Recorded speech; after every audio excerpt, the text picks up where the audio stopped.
tentunya di dalam bulan Ramadan, saya mengucapkan selamat menjalankan ibadah puasa. Semoga di dalam pelaksanaannya ibadah kita diterima oleh Tuhan Yang Maha Esa. Perlu saya sampaikan bahwa beberapa waktu yang lalu ada arahan Presiden Republik Indonesia terkait beberapa peristiwa yang menyentuh hajat hidup masyarakat. Sepertinya masalah kelangkaan minyak goreng. Kelangkaan ini menjadi perhatian Presiden dan beliau menginstruksikan agar segenap pimpinan kementerian lembaga mengedepankan sense of crisis sehingga setiap peristiwa yang terjadi dan menyangkut hajat hidup masyarakat luas dapat diberikan respon. Kenapa terjadinya hal itu terjadi? Dan khususnya tentang kelangkaan minyak goreng. Kelangkaan minyak goreng ini sangat ironis sekali, karena Indonesia adalah produser CPO terbesar di dunia. Ya. Untuk itu, kami telah melakukan penyidikan dan telah ditemukan indikasi kuat bahwa perbuatan tindak pidana korupsi terkait pemberian persetujuan ekspor minyak goreng telah membuat masyarakat luas, khususnya masyarakat kecil, menjadi susah karena harus mengantri dan juga langkanya minyak goreng tersebut. Negara juga harus mengucurkan bantuan langsung tunai minyak goreng yang nilainya tidak kecil. Dalam kondisi kelangkaan minyak goreng yang menyulitkan masyarakat, negara harus hadir. Dan hari ini adalah langkah hadirnya negara untuk mengatasi dan membuat terang apa sebenarnya yang terjadi tentang kelangkaan minyak goreng ini. Rekan media yang saya hormati, kami sampaikan bahwa saat ini tim penyidik Kejaksaan Agung sedang melakukan penyidikan perkara dugaan tindak pidana korupsi dalam pemberian fasilitas ekspor crude palm atau oil atau CPO dan turunannya pada bulan Januari 2021 sampai Maret 2022. Berdasarkan surat perintah Direktur Penyidikan Jaksa Agung Muda Tindak Pidana Khusus nomor PRIN 17/FB2/FB2/04/2020 tertanggal 4 April 2022. Pengungkapan perkara tersebut diawali dengan adanya peristiwa kelangkaan dan kenaikan harga minyak goreng di pasaran pada akhir tahun 2021. Atas peristiwa tersebut, pemerintah melalui Kementerian Keuangan dan atas peristiwa tersebut, pemerintah melalui Kementerian Perdagangan telah mengambil suatu kebijakan menetapkan DMO serta DPO bagi perusahaan yang ingin melaksanakan ekspor CPO dalam produk turunannya serta menetapkan harga eceran tertinggi minyak goreng sawit. Namun dalam pelaksanaannya perusahaan eksportir tidak memenuhi DPO, namun tetap memberikan persetujuan ekspor. Atas perbuatan tersebut diindikasikan dapat menimbulkan kerugian keuangan negara atau perekonomian negara. Berdasarkan laporan hasil penyidikan, ditemukan alat bukti permulaan yang cukup, yaitu kami telah memeriksa 19 orang saksi, 596 dokumen dan surat terkait lainnya, serta keterangan ahli. Dengan telah ditemukannya alat bukti yang cukup, yaitu minimal 2 alat bukti sebagaimana dimaksud di dalam pasal 184 ayat 1 Kitab Undang-Undang Hukum Acara Pidana. Maka pada hari ini, Selasa, tanggal 19 April 2022, jaksa penyidik telah menetapkan tersangka dengan perbuatan melawan hukum yang dilakukan tersangka adalah: 1. Adanya permufakatan antara pemohon dengan pemberi izin dalam proses penerbitan persetujuan ekspor. Kedua, dikeluarkannya persetujuan ekspor kepada eksportir yang seharusnya ditolak. Ditolak izinnya karena tidak memenuhi syarat, yaitu telah mendistribusikan CPO atau RBD palm oil tidak sesuai dengan harga persejualan dalam negeri atau DPO, tidak mendistribusikan CPO dan RBD ke dalam negeri sebagaimana kewajiban di dalam DMO, yaitu 20% dari total ekspor. Tersangka ditetapkan 4 orang. Yang pertama, pejabat Eselon 1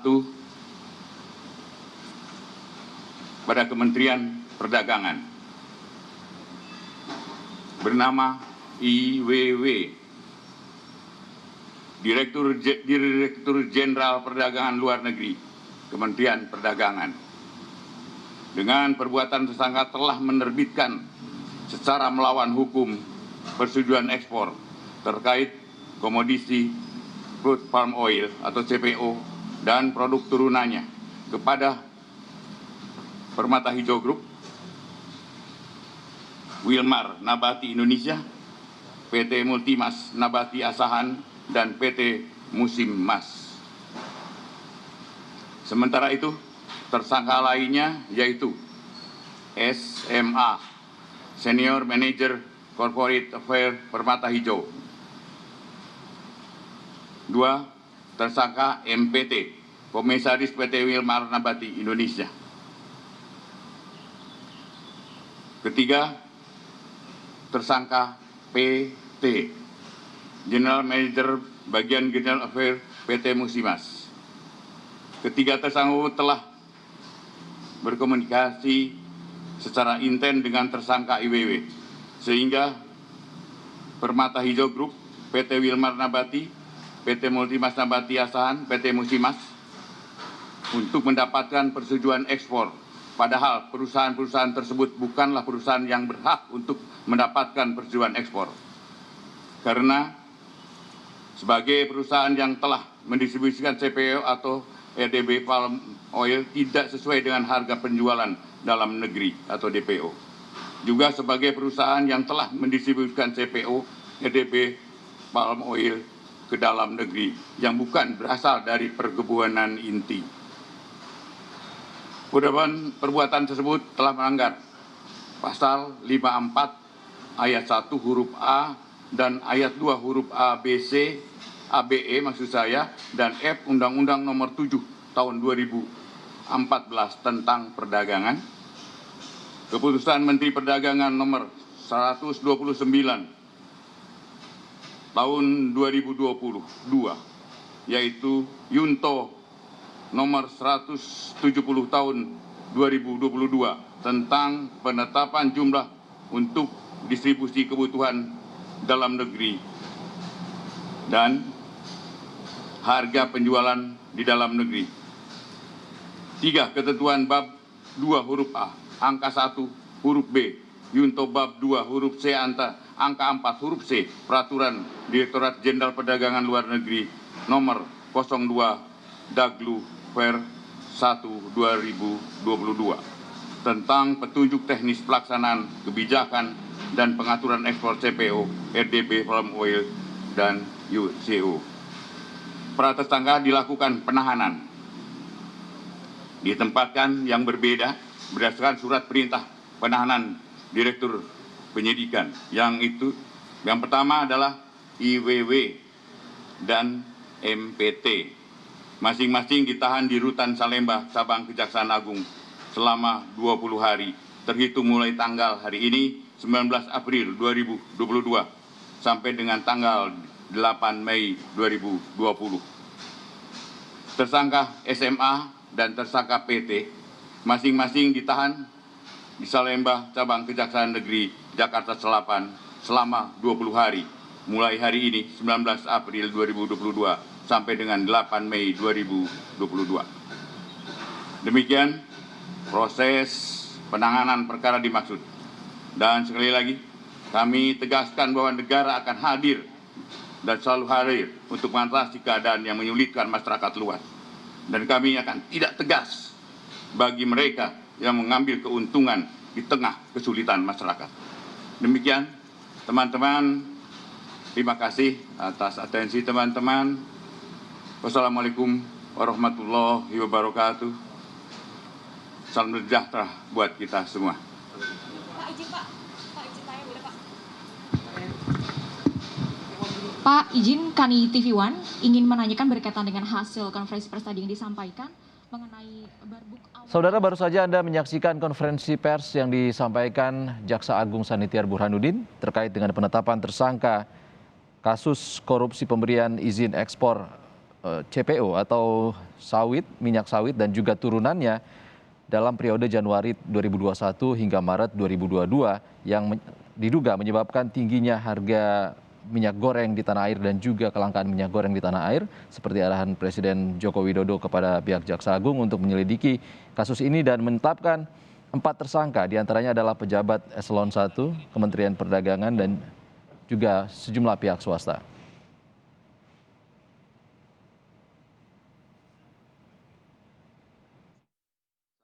Sampaikan, apabila ada kebijakan-kebijakan pemerintah yang dianggap strategis dan menyangkut ke masyarakat luas, ini pasti akan kita lihat bagaimana penerapan di lapangan, ya, termasuk kebijakan DMO.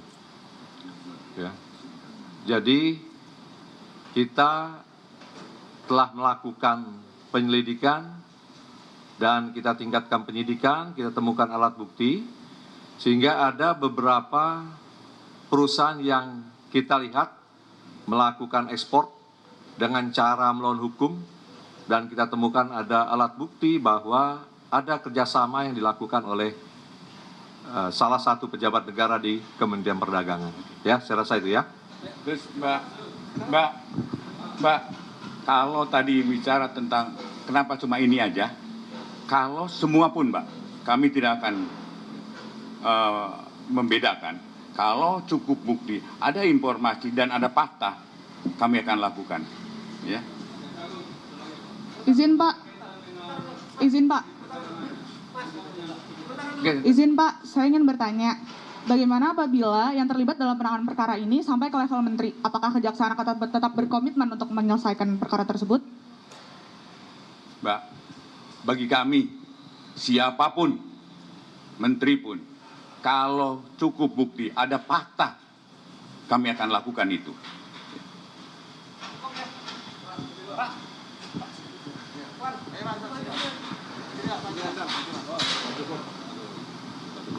Assalamualaikum warahmatullahi wabarakatuh. Selamat sore Pak Jaksa Agung. Pertanyaannya sebenarnya sederhana saja. Kalau saya mencermati dari penjelasan dari Pak Jaksa Agung, ini kan menyangkut kebijakan ekspor. Tentu tidak mungkin barangkali menurut saya Pak Menteri tidak mengetahui itu. Pasti dirapatkan oleh Dirjen yang sudah jadi tersangka. Pertanyaannya, apakah Pak Menteri ini sudah dimintai keterangan oleh penyidik sehingga terang benderang perkara ini? Terima kasih Pak. Assalamualaikum warahmatullahi wabarakatuh. Karena penyidikan ini kan baru mulai tanggal 4. Dan kami akan dalami. Benar ini kebijakan dan kami akan dalami. Kalau memang cukup bukti, kami tidak akan melakukan hal-hal yang sebenarnya harus kami lakukan. Artinya siapapun pelakunya, kalau cukup bukti kami akan lakukan. Satu lagi.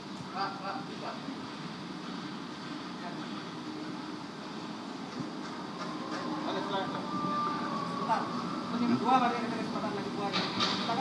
Izin Pak, Cindy dari Kompas TV. Kan ini ada dugaan tindak pidana korupsi dan juga gratifikasi Pak. Apakah sudah ada angka berapa dugaan gratifikasi yang diterima? Kemudian juga adakah kerugian negara yang sudah dihitung Pak? Terima kasih.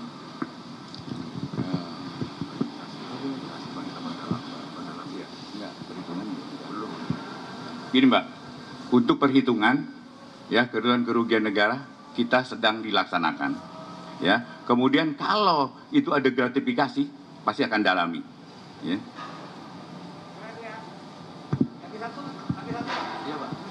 Ya, Assalamualaikum warahmatullahi wabarakatuh Pak. Izin Pak, saya Alan dari Fajar Indonesia. Pertanyaan pertamanya terkait dengan kerugian negara. Kalau kita lihat kan ini dampaknya seluruh Indonesia Pak. Otomatis sangat besar gitu loh Pak untuk kerugian negara. Iya. Ada tidak arah dari Kejaksaan Agung, dari tim penyidik itu untuk meminta pertanggungjawaban terhadap korporasi Pak?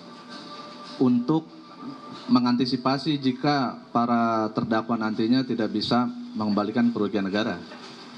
Kan ini sudah pernah dilakukan ketika kasus Indosat gitu Pak. Ya, terima kasih Pak. Baik. Yang pertama kita akan mengarahkannya adalah ke perekonomian negara. Jadi, terus kemudian untuk apa tadi yang kedua? Korporasi sangat mungkin itu, sangat mungkin untuk korporasi. Dan kami sudah perintahkan pada Jampisus, pada Dirdik untuk lakukan itu.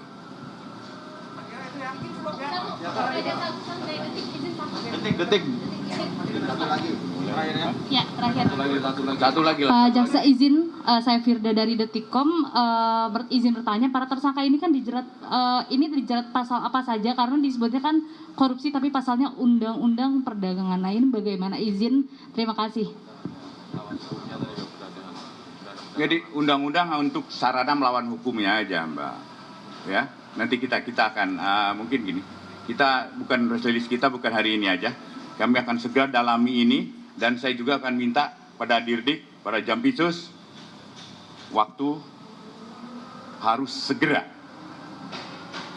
Kita mungkin tidak hal-hal yang biasa, saya akan lakukan penanganan ini yang luar biasa karena memerlukan kecepatan. Makanya hari ini kita tetapkan tersangka, hari ini kita tahan. Artinya kita memang sangat memerlukan kecepatan. Terima kasih.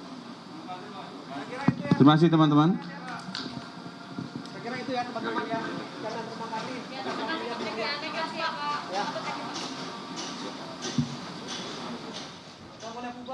Saudara Jaksa Agung Sanitiar Burhanuddin tadi menyampaikan keterangan pers secara resmi terkait dengan penetapan 4 tersangka kasus tindak pidana korupsi pemberian izin ekspor crude palm oil dan juga turunannya, salah satunya adalah minyak goreng, dalam periode Januari 2021 hingga Maret 2022 dengan menetapkan 4 orang tersangka, diantaranya adalah pejabat eselon 1 Kementerian Perdagangan dengan inisial IWW, Dirjen Perdagangan Luar Negeri Kementerian Perdagangan, dan sejumlah pihak swasta. Saudara, demikian breaking news Kompas TV, program Indonesia Update kami lanjutkan kembali.